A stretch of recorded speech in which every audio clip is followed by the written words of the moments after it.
Coutinho não viajou para Fortaleza poupado, um jogador que fez uma grande sequência de jogos e que está jogando muita bola. Está nessa gestão de minutos, até porque o Vasco tem Flamengo e Lanús na semana que vem. No sábado, o Vasco e Flamengo no Maracanã. Na terça-feira, Vasco e Lanús, e é um jogo muito importante pela Copa Sul-Americana, porque o Lanús também tem 4 pontos. Tietê foi liberado para resolver problemas particulares e o Pumita foi acompanhar o nascimento da filha. Então, esses 3 jogadores não viajaram para Fortaleza. Então, o Vasco, na minha visão, Fernanda... Tá sem Tietê, Pumita Coutinho. E Coutinho. E é isso. O Vasco, na minha visão, Fernanda, vai com o que tem de melhor nessa equipe. Isso não é uma informação, é a escalação que eu acho que o Vasco deve entrar em campo. Se eu souber a informação, a gente traz aí nas redes sociais também do SBT. Léo Jardim, Paulo Henrique, João Vitor, Lucas Freitas e também o Lucas Piton. Lucas Oliveira e Lemos, 2 zagueiros que estão fora por problemas médicos também. Na parte da volância, Hugo Moura de primeiro volante, de segundo volante o Paulinho, deve retomar essa vaga de titular na ausência do Tietê. Lá na frente, o próprio Payet, na vaga do Coutinho. Na esquerda, o Nuno Moreira, pode ser o Garré ou o Ryan. E no ataque, o Verratti. Então tem essas dúvidas aí. Eu acho que o Vasco não perde muito em nível técnico. Como é o meio que vai ser? Paulinho? Pode ser Hugo, Paulinho, Payet na vaga do Coutinho, Nuno Moreira e na direita Garré ou Ryan e no ataque o Verratti. É o que eu acredito que vai jogar hoje. Bom Vasco, hein, Venê? É um bom Vasco, é um Vasco que eu brinquei aqui, mas embora seja muito difícil de encarar o Ceará lá, mas é um time que dá pra sim você pensar numa vitória, mesmo jogando fora de casa, ou pelo menos conseguir um empate, que já seria muito importante, porque jogo fora de casa eu acho crucial você pontuar. Independentemente se seja empate ou vitória, eu acho que vai ser a grande diferença, seja qual for a sua pretensão dentro do Campeonato Brasileiro. E o Payet novamente sendo importante na ausência do Coutinho. A gente não sabe qual é o futuro do Payet no clube, tem contrato até o início de maio, né, 5 de maio. Até 5 de maio, então assim, ele pode estar vivendo os últimos dias dele debaixo da Gama. E talvez ele queira se despedir, ou não, né? Talvez ele queira uma renovação de contrato, mas é um jogador que vai ser importante nessa ausência do Coutinho. Será que ele fica, Pedrosa? Eu acho que essas questões extra-campo que estão acontecendo, a gente não comenta isso aqui muito nesse programa, porque não é a nossa vibe, mas todo mundo sabe o que acontece. Tem uma questão aí, toda uma fofoca envolvendo a vida do Payet fora de campo, uma traição, uma suposta traição à sua esposa. Ô Pedrosa, você acha que isso pode estar pesando para o Payet não continuar? Ele poderia, em algum momento, aceitar uma redução salarial, mas nesse momento ele acha melhor ir embora? Você tem informação, você tem opinião sobre isso? Olha, Fernanda, sobre o extracampo, já passou até da fofoca e virou página policial, é verdade, né? Então, Pedrosa, a gente tem que entender que isso é uma coisa que o Vasco, como clube, tem que acompanhar de perto. Mas há investigação. Até que se prove ao contrário, ele continua sendo inocente. Então é acompanhar a investigação. Faltam aí cerca de 20 dias para o contrato dele acabar. Hoje, o que eu tenho de informação é que o que está sendo analisado, obviamente acompanhando de perto, é o campo. E no campo, o Payet custa cerca de R$1,5 milhão para o Vasco da Gama. É um jogador que, inclusive, Fernanda, tem 2 assistências já no Campeonato Brasileiro. Contra o Santos e contra sempre também bem, o Sport. Foi titular ali contra o Corinthians, não foi também, mas o time todo foi mal. Mas assim, eu acho que que o Vasco entende de custo-benefício, hoje o Payet, ganhando R$1,5 milhão para ser reserva, não está dentro do orçamento do clube. O Vasco pode até tentar pedir uma diluição desse salário, como a gente já trouxe a informação aqui, mas vai muito do que o jogador também quer. Nesse momento, o que eu sei é que não tem nenhuma conversa concreta em andamento para a renovação do Payet. Porque a gente pensa, ô Venê, que é um jogador caro, e se a gente for pensar na realidade financeira do Vasco hoje, é caro demais para o jogador ficar sentado no banco. Mas se o Vasco quer brigar por coisas, precisa ter um banco à altura. E a resposta está na tabela, o Venê Casagrande. Quando ele tem que tirar o Coutinho e ele coloca o Payet. Olha que privilégio que tem. Claro, mas assim, a gente fala muito sobre custo-benefício. Eu particularmente acho que o custo-benefício do Payet não serve para o Vasco da Gama. Ainda mais se a gente for levar em consideração a saúde financeira do Vasco, que não goza de um prestígio absurdo financeiramente falando. Eu, particularmente, eu nem buscaria uma renovação de contrato. Acho que o ciclo chegou ao fim e aí buscaria uma contratação no mercado. Ah, mas a diretoria demora a contratar. Mas aí a gente está falando de uma outra questão. A diretoria precisa ser mais ágil. Agora, renovar com o Payet, eu não renovaria, mesmo ele aceitando uma redução salarial. Essa redução salarial será de quanto? De 70%? De 60%?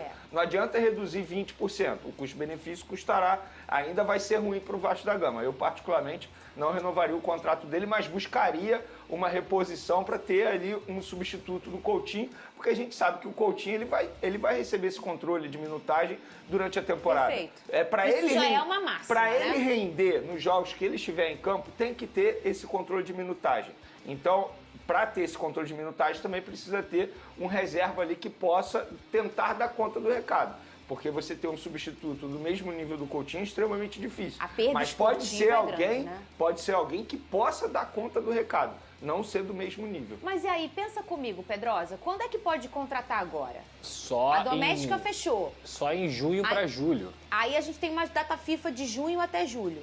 Então, um tempo aí de preparação para o Vasco. Mas a gente está em abril, tem um mês de maio inteiro. Mês de maio a gente está falando de 6, 7 jogos de Campeonato Brasileiro, ou mais até. Copa do Brasil. 3 jogos de Sul-Americana, um jogo ou 2 de Copa do Brasil. E olha só, o Vasco está dando conta do recado. Sim. Tem que dar o máximo do gás até chegar junho. E depois fazer uma intertemporada e pensar no resto da temporada. Eu acho que vai ser por aí, ainda mais o Vasco que não vai participar do Mundial. E aí, se o Paia for embora, como é que fica?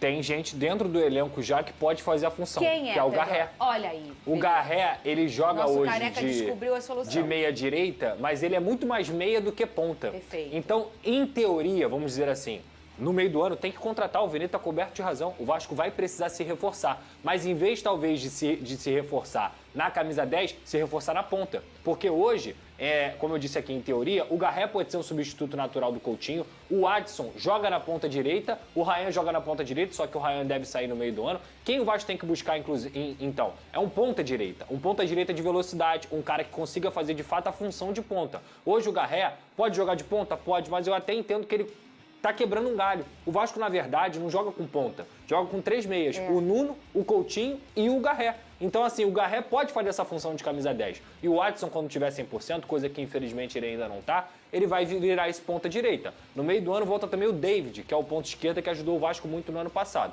Então, eu acho que assim, o Paê foi embora. Traz o Garré para ser esse substituto natural do Coutinho e traz um ponta direita qualificado que possa elevar o nível do Vasco, como foi o Nuno Moreira. E quando o Garré... Vamos fazer uma situação aqui. Paê foi embora, né? Agora em maio vai ter um mês e 10 dias inteirinhos aí para ele ter um substituto. O Coutinho não vai jogar tudo. Alguém vai ter que entrar no lugar do Coutinho. Sim. Aí o Vasco vai lá, não pode contratar ainda até junho. Coloca o Garré ali no lugar do Coutinho. Perfeito. E no lugar do Garré? Adson, neste momento. Exato. Aí tem um retoque rápido É. para se fazer até junho. Chegou lá, respira. Então, entramos num consenso aqui que talvez não renovar com o Payet financeiramente vai ser um grande Eu respiro acho que vai pro ser Vasco. bom até pra ele, Fernandinho. De verdade, pra ele sair pela porta da frente, sabe? Não desgastar mais a imagem dele. Porque, assim, embora ele entre no lugar do Coutinho, mas ele não consegue desempenhar aquilo que ele pode desempenhar, que a gente já viu em outro momento. Várias vezes eu particularmente, eu critico, eu vejo também muitos torcedores do Vasco da Gama criticando as atuações do Payet. Ele pode render quando entra no segundo tempo ali com o adversário mais cansado. Então acho que até para ele, para a imagem dele em relação à torcida do Vasco da Gama, que foi um jogador extremamente importante, que não é nenhuma crítica, não valeu a pena. Eu acho que valeu a pena, até agora. O custo-benefício eu acho que não vale mais a pena, não. Só para ilustrar isso, o Payet ganha R$1,5 milhão por Achei mês. que ele ia falar Venê. Quem dera, que a gente estaria bem pra caramba também.